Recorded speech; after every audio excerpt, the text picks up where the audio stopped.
안녕하세요, 여러분.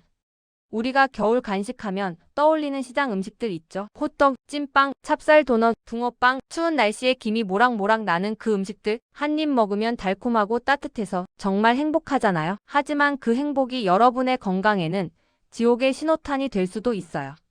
오늘 영상에서는 사탕보다 10배나 더 무섭게 혈당을 폭발시켜 버리는 시장 음식 4가지, 그리고 왜 그렇게 위험한지, 또 어떻게 먹으면 그나마 덜 해로운지 알려드릴게요. 첫 번째는 바로 호떡이에요. 달콤한 시럽이 안에서 줄줄 흐르는 호떡, 한 입 베어 물면 정말 행복하죠. 하지만 이 호떡 한 장 안에는 사탕 20개에 해당하는 당분이 들어있어요. 호떡 한 장, 평균 열량이 약 400에서 450kcal 정도예요. 그중 당류만 35에서 40g, 거의 한 컵 분량의 설탕이에요. 게다가 반죽 안에는 밀가루, 설탕, 기름이 기본이고 굽는 과정에서 식용유를 듬뿍 사용하죠. 이 조합이 어떤 의미냐면 당, 지방이 동시에 들어오면 혈당은 순식간에 오르고 인슐린이 폭발적으로 분비돼요. 문제는 이렇게 자주 혈당이 오르내리면 인슐린 저항성이 생기고 결국 당뇨 전 단계로 이어질 수 있다는 거예요. 특히 호떡은 공복 상태에서 먹으면 더 위험해요. 속이 비어 있을 때 고농도의 당이 한꺼번에 들어가면 혈당이 폭주하듯 올라가요. 그래서 호떡은 사탕보다 혈당을 더 급격하게 올리는 음식 1위예요. 두 번째는 찐빵이에요. 겉보기엔 순해 보이죠? 기름도 안 쓰고 쪄서 만들고 그래서 왠지 건강식처럼 느껴져요. 하지만 찐빵의 진짜 문제는 보이지 않는 당류예요. 찐빵 속 단팥은 설탕 덩어리예요. 찐빵 한 개 속에 들어있는 단팥의 당분은 약 25에서 30g, 각설탕 8개에서 10개 분량이에요. 게다가 밀가루 반죽 자체에도 정제 탄수화물이 들어있어요. 정제 탄수화물은 소화가 너무 빨라서 섭취 후 30분 안에 혈당이 2~3배 상승해요. 즉 찐빵 한 개를 먹는 순간 몸은 사탕 한 줌 먹은 것과 똑같은 반응을 보인다는 거예요. 그리고 찐빵은 대부분 간식으로 먹죠. 식사 사이에 먹는 간식은 인슐린 분비가 멈추기도 전에 다시 자극하기 때문에 몸은 쉬지 않고 당과 싸우게 돼요. 그 결과 피로감, 졸림, 집중력 저하, 장기적으로는 당뇨 위험 증가로 이어집니다. 찐빵이 따뜻한 추억의 간식처럼 보이지만 혈당 입장에서는 악몽 같은 음식이에요. 세 번째는 찹쌀 도넛이에요.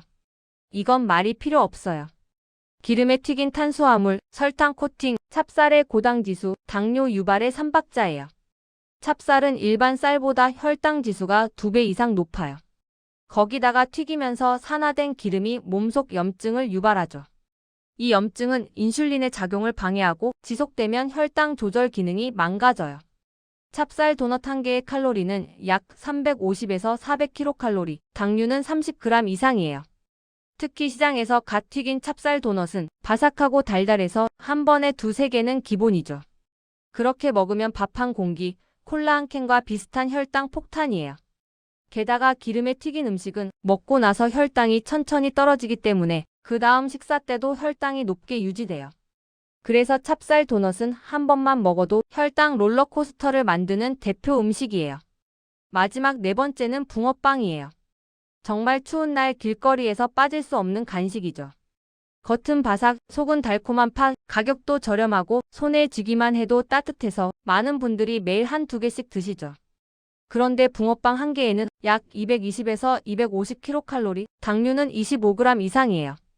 문제는 붕어빵을 한 개만 먹지 않는다는 거예요. 조금만 먹어야지 하다가 3개에서 5개는 금방 사라져요. 그럼 당류 100g, 사탕 30개 분량이에요. 이건 인슐린이 감당할 수 없는 수준이에요. 또 붕어빵의 팥은 대부분 정제 설탕, 물엿, 마가린으로 만들어져요. 거기에 반죽은 밀가루, 설탕, 베이킹 파우더, 혈당을 동시에 치솟게 하는 조합이에요. 게다가 시장 붕어빵은 기름에 여러 번 튀긴 붓으로 반죽을 바르기 때문에 산화된 기름이 몸속 염증을 더 키워요. 여러분, 사탕은 그냥 당이에요. 단순당이라서 혈당을 확 올리지만 빠르게 분해되고 끝나요. 그런데 시장 음식들은 달라요. 당, 지방, 정제 탄수화물이 동시에 들어있어요. 이게 바로 혈당 스파이크 3대 조건이에요. 이 3가지가 함께 들어오면 우리 몸은 비상 상황이라 생각해서 인슐린을 폭발적으로 분비해요. 그러면 혈당은 급격히 떨어지고 결국 공복감이 또 찾아와요. 그래서 이런 음식을 먹고 나면 한 2시간 뒤 또 먹고 싶어지는 중독성이 생겨요. 결국 폭식, 비만, 당뇨의 악순환으로 이어지는 거예요. 그렇다면 대안은 뭘까요? 완전히 안 먹는 게 제일 좋지만 현실적으로 그게 어렵다면 이렇게 해보세요. 호떡 대신 통밀 또띠아에 꿀 한 방울 견과류. 찐빵 대신 현미찐빵, 찹쌀 도넛 대신 오븐 고구마칩, 붕어빵 대신 귀리 팬케이크, 무가당 단팥, 공복에 먹지 말고 식후 한 2시간 뒤 혈당이 안정된 상태에서 먹으면 상승폭이 줄어요. 같이 먹으면 좋은 음식은 식이섬유는 양배추, 샐러드, 고구마, 단백질은 삶은 계란, 닭가슴살, 두부, 이걸 같이 먹으면 혈당 상승 속도를 늦춰줘요. 그리고 무엇보다 중요한 건 지금 혈당이 괜찮다고 방심하지 않는 것이에요. 혈당은 오늘 올라서 내일 병이 되는 게 아니에요.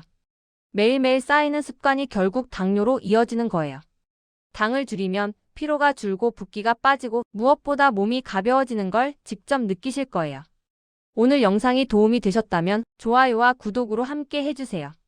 저는 여러분의 건강을 지키는 또 다른 꿀팁으로 돌아올게요. 감사합니다.